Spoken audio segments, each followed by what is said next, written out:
Hello student, good morning, जय Shri Krishna to all.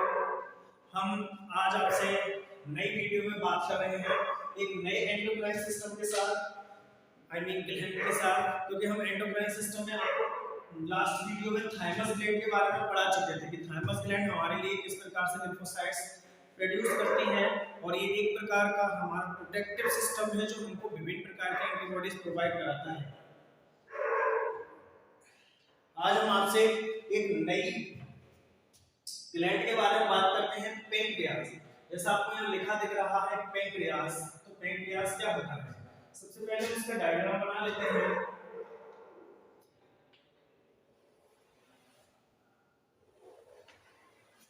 ये pancreas में सबसे पहली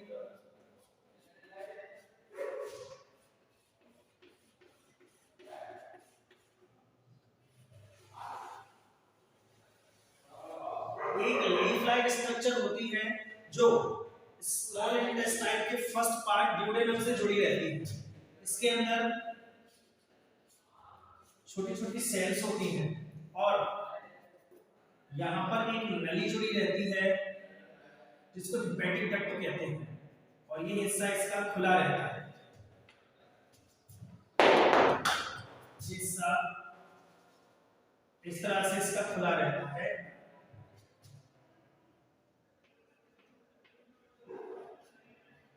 तो इस तरह से ये पैंक्रियाटिक कैविटी एक बनी रहती है, तो इसको हम पैंक्रियास कहते हैं।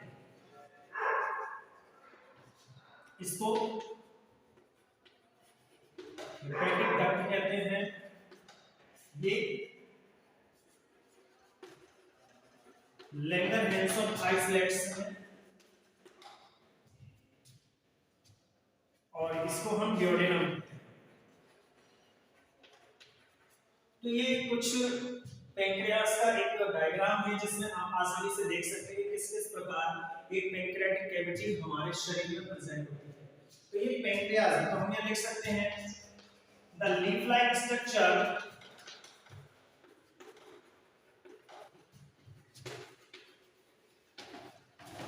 present in the human body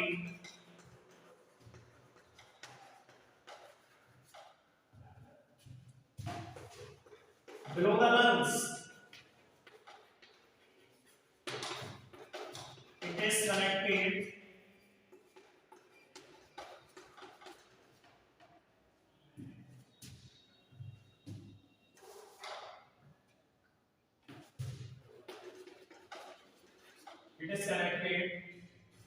to the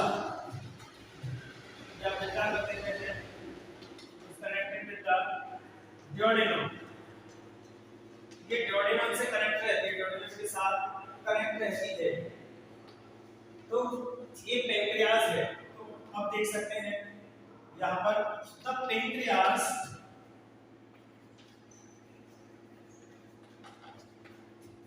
conduct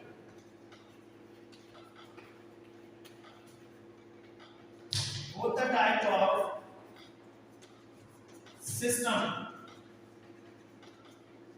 exocrine and endocrine।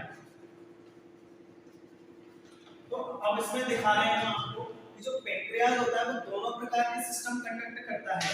एक तो एक्सोक्राइन सिस्टम कंडक्ट करता है और एक एंडोक्राइन सिस्टम कंडक्ट करता है। तो देखें द पैंक्रियास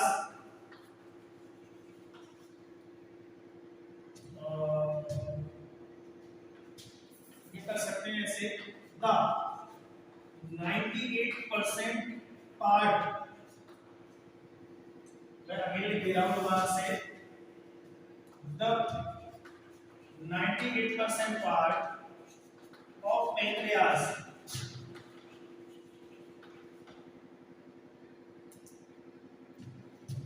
इज एक्सोक्राइन। तो पैंक्रियास का लगभग 98% पार्ट एक्सोक्राइन होता है।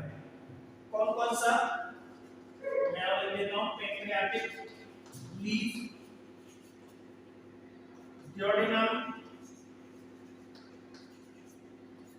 And hepatic duct. ये पूरा ही एक हिस्सा आ गया जो 90% पार्ट बन जाता है। तो तो इसके 90% पार्ट पूरा एक्सोक्राइन सिस्टम कहलाता है। अब the 2% part of pancreas is endocrine. इसको हम लैंगरहैंस ऑफ आइसोलेट्स कहते हैं। तो इसमें लगभग 2% पार्ट इसका एंडोक्राइन सिस्टम कहलाता है। इसमें सिर्फ लैंगरहैंस ऑफ आइसोलेट्स आते हैं। इस प्रकार हमको एक पेंक्रियास के बारे में पता लग जाता है कि पेंक्रियास हमारी बॉडी की तो सबसे इम्पोर्टेंट, बहुत इम्पोर्टेंट ग्लैंड है। इसको हम कह सकते हैं the pancreas is the second largest gland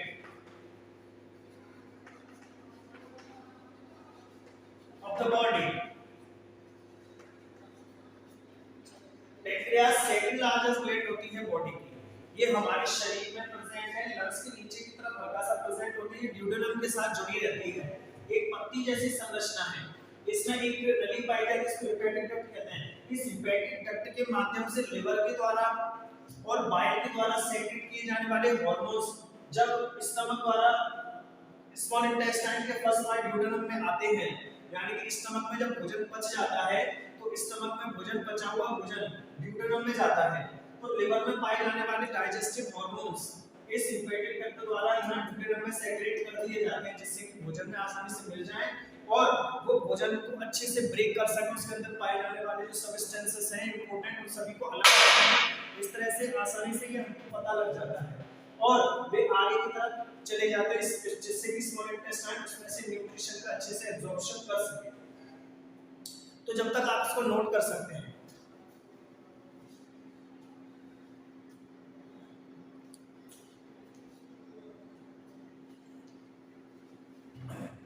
उसके बाद हम आगे आपको और बता रहे हैं।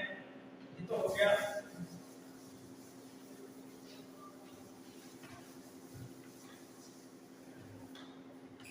उसके बाद देखें the pancreas secrete trypsin hormone.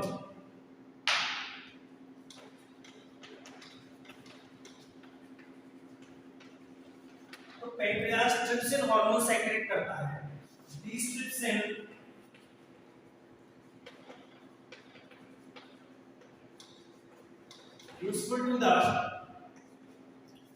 useful to maintain sugar level and break sugar molecule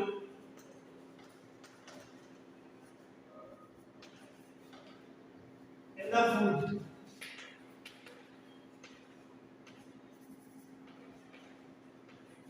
and change glucose into maltose। और ये शुगर मॉलिक्यूल जो फूड के अंदर प्रेजेंट है उनको ब्रेक करने में मदद करता है और ग्लूकोज को माल्टोज में कन्वर्ट करने में काम करता है। इस प्रकार हम देख सकते हैं कि किस प्रकार हमारा पेंक्रियास बहुत ज्यादा इंपॉर्टेंट वर्क करता है। अब हम बात कर रहे हैं the Langerhans of isolates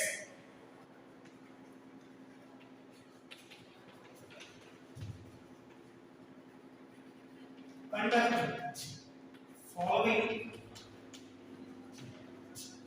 three glands। Langerhans of isolate जो 2% पार्ट है पूरे एंडोक्राइन सिस्टम का, ये तीन प्रकार की ग्लैंड कंसिस्ट करता है। पहली है अल्फा, दूसरी है बीटा और तीसरी है डेल्टा। तो तीन प्रकार की ग्लैंड इसमें पाई जाती है। कौन से देखें? अल्फा ग्लूकेगॉन हार्मोन सेक्रेट करती है, बीटा इंसुलिन और डेल्टा सोमेटोस्टेटिन। तो ये फॉलोइंग तीन प्रकार के हार्मोन्स पाए जाते हैं। ये लगभग 20% होता है, ये लगभग 60 से लेकर 80% होता है और ये लगभग 20% पाए जाते हैं। तो इस प्रकार आप देख रहे हैं कि ग्लूकेगॉन, इंसुलिन और सोमेटोस्टेटिन हार्मोन्स आसानी से सेक्रेट करती हैं हमारी Langerhans of isolates.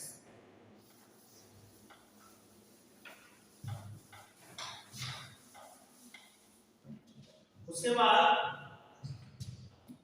The insulin hormones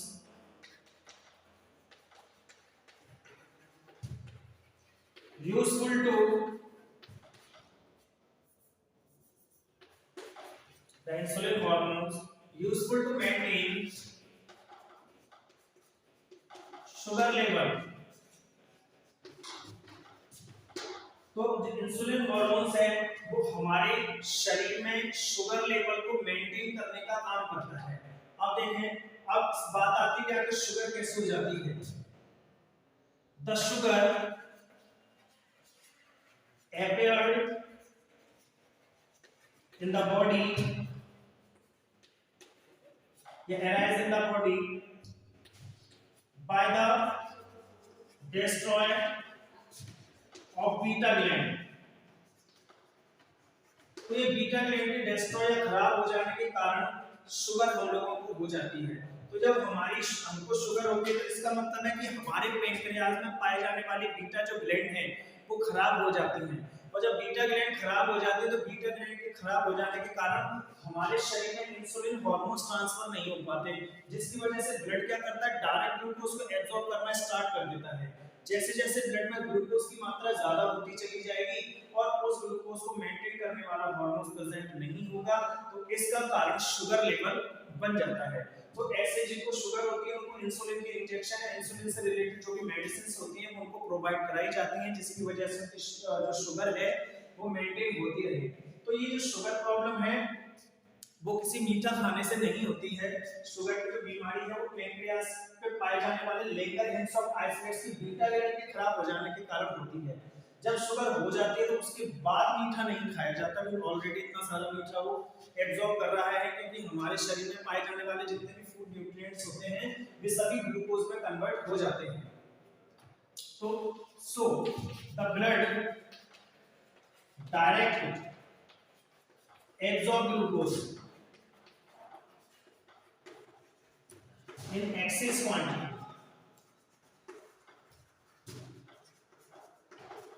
causes diabetes। तो जिनको शुगर यानी कि डायबिटीज की बीमारी इस तरह से हो जाती है तो उनकी बीटा ग्लैंड खराब हो चुकी है और शुगर की बीमारी का कोई भी इलाज नहीं है, इसको सिर्फ कंट्रोल किया जा सकता है। तो डॉक्टर्स मेडिसिन के माध्यम से या इंसुलिन के इंजेक्शन के माध्यम से उनको शुगर लेवल मेंटेन करा देते हैं। तो ये सारा प्रोसीजर था आज पैंक्रियास का। उसके बाद फिर हम आपसे नई ग्लैंड के बारे में बात करेंगे, तब तक आप इसको नोट कर सकते हैं।